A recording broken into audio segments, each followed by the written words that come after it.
Chapter 10. How King Valoroso was in a dreadful passion. As soon as the coals began to burn him, the king came to himself and stood up.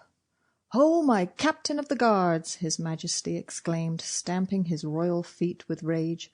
Oh, piteous spectacle! The king's nose was bent quite crooked by the blow of Prince Giglio. His majesty ground his teeth with rage. "Heads off!" he said, taking a death warrant out of his dressing-gown pocket. "Heads off! Good heads off! Seize upon the prince! Thou'lt find him in his chamber, 2 pair up. But now he dared with sacrilegious hand to strike the sacred nightcap of a king, heads off, and floor me with a warming pan. Away! No more demur! The villain dies!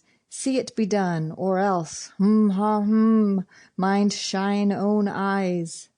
And followed by the ladies, and lifting up the tails of his dressing-gown, the king entered his own apartment. Captain Hedzoff was very much affected, having a sincere love for Giglio. "Poor, poor Giglio," he said, the tears rolling over his manly face and dripping down his moustachios. "My noble young prince, is it my hand must lead thee to death?" "Lead him to fiddlestick, Hedzoff," said a female voice. It was Gruffanuff, who had come out in her dressing-gown when she heard the noise. "The king said you were to hang the prince. Well, hang the prince." "I don't understand you," says Hedzoff, who was not a very clever man. "You gaby, he didn't say which prince," says Gruffanuff.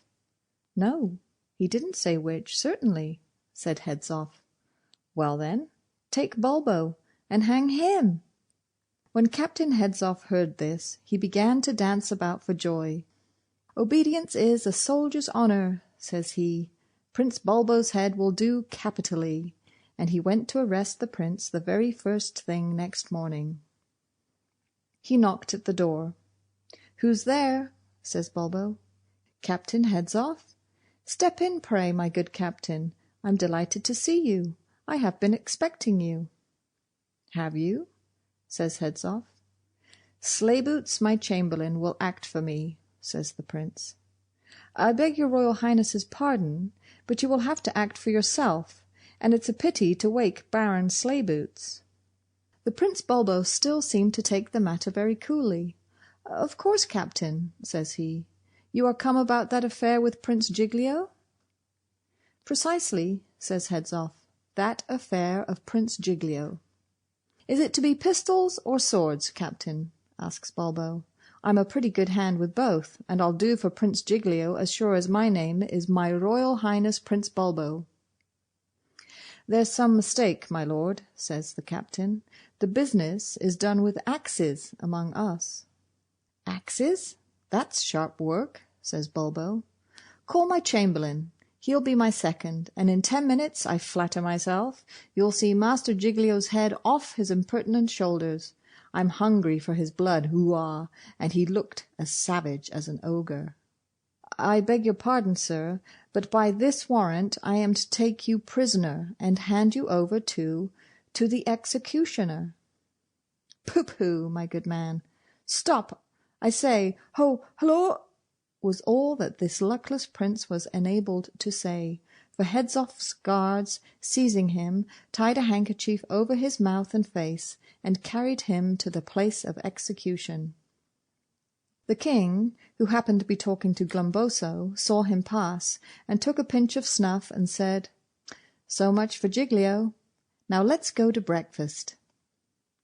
The captain of the guard handed over his prisoner to the sheriff, with the fatal order, "At sight cut off the bearer's head. Valoroso 24th. "It's a mistake," says Bulbo, who did not seem to understand the business in the least. "Pooh, pooh, pooh," says the sheriff. "Fetch Jack Ketch instantly. Jack Ketch!" And poor Bulbo was led to the scaffold, where an executioner with a block and a tremendous axe was always ready in case he should be wanted. But we must now revert to Giglio and Betsinda. End of chapter 10. Recording by Domenica Campbell.